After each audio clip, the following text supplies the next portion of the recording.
두 번째 ETF도 소제목으로 설명이 되어 있는데요. 제목부터 한번 보겠습니다. International Dividend Stocks can help you diversify 라는 제목에 나와 있는데요. 국제 배당주는 다각화에 도움이 될 수 있다는 소제목입니다. 앞서서 서론에서 다각화를 해야 된다라는 팁이 있었잖아요. 그 팁을 실현시킬 두 번째 ETF에 대한 내용 뒷단에서 자세히 확인해 볼게요. It's hard for US investors to step outside the domestic market.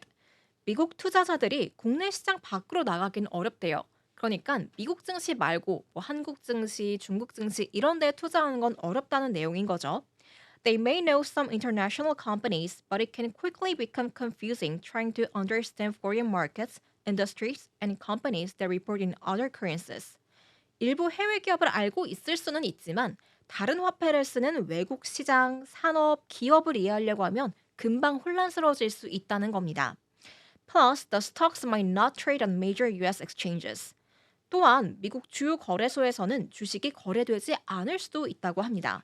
그래서 뭘 해야 되냐? 두 번째 ETF인 VYMI를 매수하라는 겁니다. 다음 문단 같이 보도록 할게요. The ETF contains 1,491 individual stocks from all over the world and throughout virtually every industry. 이 ETF는 전 세계 및 거의 모든 산업에 1,491개의 개별 주식이 포함되어 있습니다.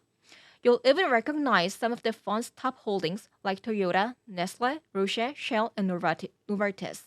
이 토요타나 뭐 네슬레, 로슈, 뭐 쉘, 노바티스 등 이 펀드의 상위 종목 중 일부를 여러분들이 많이 알고 계실 수 있는데요. No stock makes up more than 1.79% of the fund. It's hard to get more diversified than that. 이 펀드의 1.79% 이상을 차지하는 종목은 없다고 해요. 이보다 더 다각화하기는 어렵겠죠. 그러니까 다각화 면에서는 이 ETF가 최고다라고 해석할 수 있을 것 같은데 하단 보시면 With so many companies and currencies involved, the Vanguard International High Dividend Yield ETF doesn't pay a smooth dividend. It can fluctuate. 수많은 기업과 통화가 관련되어 있기 때문에 이 뱅가드 인터내셔널 ETF가 원활한 배당금을 지급하지 못하고 변동이 있을 수 있다는 겁니다. Today, the ETF yields approximately 4.3% at its current price. 현재 ETF는 약 4.3%의 수익률을 기록하고 있다고 합니다.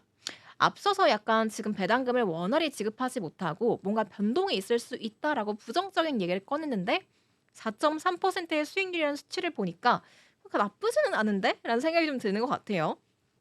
이어서 하단 보겠습니다. A diverse portfolio should extend beyond the US markets, and this ETF is a simple and effective way to check the box. 다양한 포트폴리오는 미국 시장을 넘어서 확장되어야 되고요. 이 ETF가 간단하고 효과적인 방법이라고 마무리하고 있습니다. 이렇게 두 번째 ETF인 VYMI 알아보고 왔는데요. 마찬가지로 정리를 해보자면 이 배당주 포트폴리오를 다각화할 수 있는 선택지고 4.3%라는 이 수익률이 있다는 거 이렇게 두 개가 기억에 남는 것 같습니다.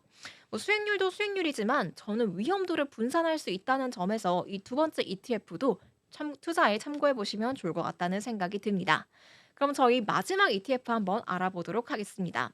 마지막 ETF의 소제목은요. Become a Real Estate Investor with this one ETF라는 제목으로 나와 있는데 해석을 해보자면요. 이 ETF 하나로 부동산 투자자가 될 수 있다는 내용입니다.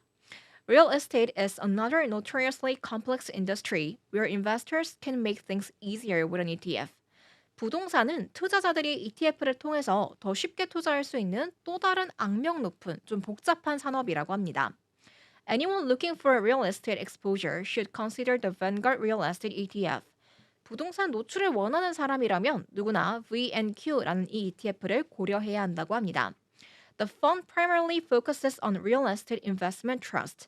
이 펀드는 주로 부동산 투자 신탁, 그러니까 리츠에 중점을 둔다고 보시면 될 것 같아요. These publicly traded companies acquire and lease real estate and distribute their earnings to shareholders. 이 펀드는 주로 부동산 투자 신탁에 중점을 두고 이러한 상장 기업은 부동산을 취득하고 임대해서 주주들에게 수익을 분배하는 구조라고 합니다. 이어서 보시면 REITs often specialize in a particular type of real estate. 리츠는 종종 특정 유형의 부동산을 전문적으로 한다고 하는데요. The Vanguard Real Estate ETF owns REITs in many markets, including data centers, healthcare, hotels and entertainment, industrial properties, retail buildings, self-storage facility, telecom sites, apartment complexes, and more. 너무 많네요. 이 ETF는 데이터 센터, 뭐 헬스케어, 호텔, 엔터테인먼트 등등등 다양한 시장에서 리츠를 소유하고 있다고 합니다. Without an ETF like this, individuals would never have such widespread real estate exposure in their portfolios. 이 ETF가 없었다면 포트폴리오에서 이렇게까지 광범위한 부동산 노출을 경험할 수는 없겠죠. The Vanguard Real Estate ETF pays quarterly distributions consisting of dividend income, return of capital, and capital gains. 이 VMQ는요, 배당 소득이나 자본 수익률, 또 자본 이득으로 구성된 분기별 배당금을 지급합니다. The adjusted yield is about 2.6% today. 현재 조정 수익률은 약 2.6%라고 해요. Most investors probably wouldn't go all in real estate, but a diverse portfolio should include some. 대부분의 투자자는 부동산에 올인하진 않겠지만 다양한 포트폴리오에는 부동산도 일부 포함되어야 한다는 내용입니다. This ETF is a great way to accomplish that goal. 그리고 이 ETF는 이러한 목표를 달성하기 위한 좋은 방법이라고 마무리하고 있습니다. 여기까지가 마지막 ETF에 관한 내용이었는데요. 리츠에 관심이 있으신 분들이라면 마지막 ETF까지 주목해 보시면 좋을 것 같습니다.